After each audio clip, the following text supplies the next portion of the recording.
আমি doctor S Chakraborty, clinical and interventional cardiologist. আজ আলোচনা করব করোনারি ধমনির ব্লক নির্ণয়ের একটি অত্যন্ত গুরুত্বপূর্ণ পরীক্ষা ইটিটি সম্পর্কে।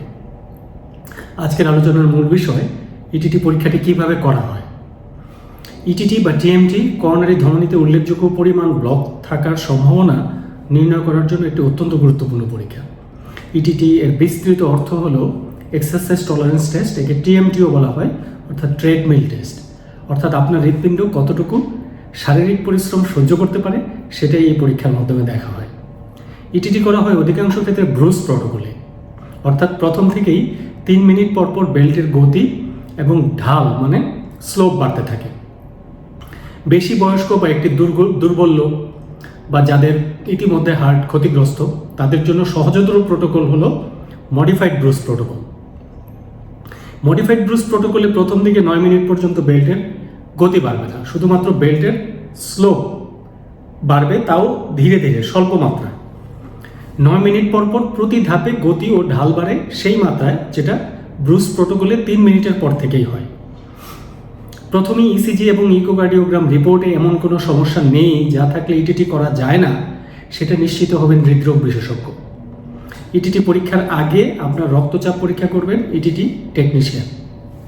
তারপর উনি কম্পিউটারে আপনার পরীক্ষা এবং প্রয়োজনীয় তথ্য অন্তর্ভুক্ত করে প্রোটোকল ঠিক করে আপনার বুকে, পেশেন্টের বুকে ইসিজি লিডগুলো সংযুক্ত করবেন এবং হাঁটা শুরুর পূর্বেই দাঁড়িয়ে থাকা অবস্থায় একটি ইসিজি রেকর্ড করবেন। এই ইসিজিতে উল্লেখযোগ্য কোনো সমস্যা না থাকলে তিনি রোগীকে কিভাবে হাঁটতে হবে সব বুঝিয়ে দিয়ে হাঁটা শুরু করতে বলবেন। ইটিটি পরীক্ষার শুরুতে আপনি খুব ধীরে ধীরে হাঁটবেন। অনেকেই না জানার কারণে ট্রেডমিল মেশিনের বেল্টে উঠেই দৌড়াতে শুরু করেন। আসলে বেল্ট খুব ধীরে ধীরে চলতে শুরু করে এবং প্রথম 3 মিনিট এভাবেই চলে।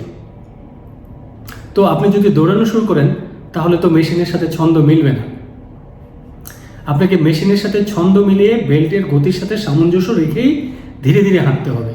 আসলে প্রথম 3 মিনিট আপনি চেষ্টা করবেন আপনি কত ধীরে হাঁটতে পারেন সেই পরীক্ষা দেবেন। লম্বা লম্বা স্টেপ দিবেন, ছোট পদক্ষেপে হাঁটলে ছন্দ মিলবে না।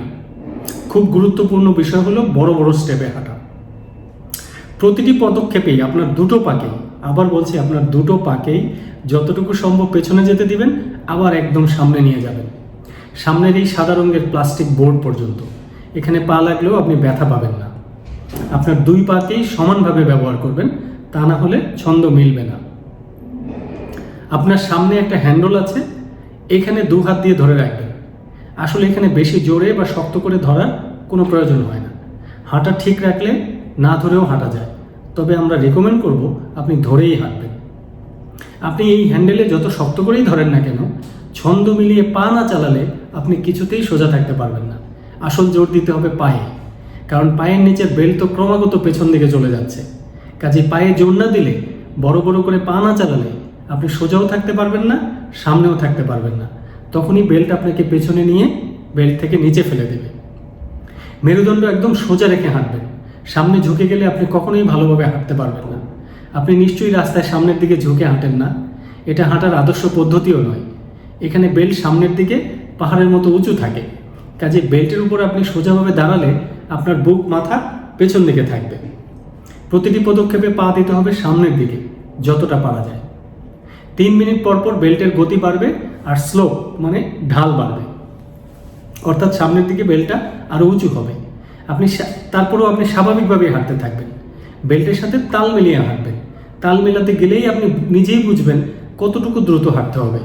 অযথা বেশি জোরে বা দ্রুত হাঁটবেন না, তাহলে অকারণে প্রথমেই তাড়াতাড়ি হয়রান হয়ে যাবেন।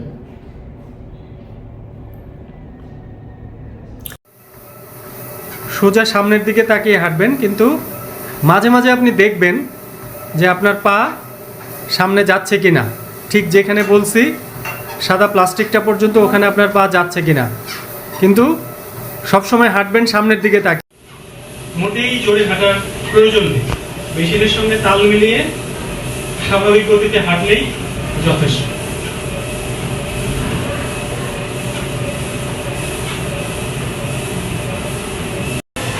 এখন আমি স্টেজ 3-তে হাঁটছি, অর্থাৎ তৃতীয় ধাপ। দেখুন তৃতীয় ধাপেও কিন্তু দৌড়ানোর কোনো প্রয়োজন নেই। আপনার রাস্তায় যেরকম দ্রুত হাঁটি সেরকম স্বাভাবিক দ্রুত হাঁটাই তৃতীয় ধাপের ট্রেডমিলের জন্য যথেষ্ট। দেখুন এখন চতুর্থ ধাপের হাঁটা চলছে। শরীর মেরুদণ্ড সোজা রেখে আপনি লম্বা লম্বা স্টেপে হাঁটলে চতুর্থ ধাপেও দৌড়ানোর প্রয়োজন হয় না। মনে রাখবেন, ইটিটি পরীক্ষার সময় কখনোই আপনাকে দৌড়ানোর প্রয়োজন হবে না। সম্পূর্ণ পরীক্ষাটি এমনভাবেই প্রোগ্রাম করা যে একেবারে শেষ ধাপে অর্থাৎ চতুর্থ ধাপেও দৌড়াতে হয় না, দ্রুত হাঁটলেই যথেষ্ট। অধিকাংশ মানুষকে চতুর্থ ধাপ পর্যন্ত হাঁটানোর প্রয়োজনই হয় না, অথবা হাঁটিয়া চালিয়ে যেতেও পারেন না। অনেকেই না জানার কারণে ইটিটি পরীক্ষা অ্যাডভাইস করার সাথে সাথেই বলে ওঠেন, না না ডাক্তার সাহেব, আমাকে ইটিটি পরীক্ষা দিবেন না, আমি ওটা পারবো না। ইটিটি পরীক্ষা সম্পর্কে কোনো ধারণা না থাকার কারণেই অনেকের এই অমূলক ভয় থাকে। আর এই ভয়ভীতি দূর করার জন্য এবং ইটিটি পরীক্ষার গুরুত্ব বোঝানোর উদ্দেশ্যেই আমার আজকের আলোচনা। ভালো থাকুন, সুস্থ থাকুন, ধন্যবাদ সবাইকে।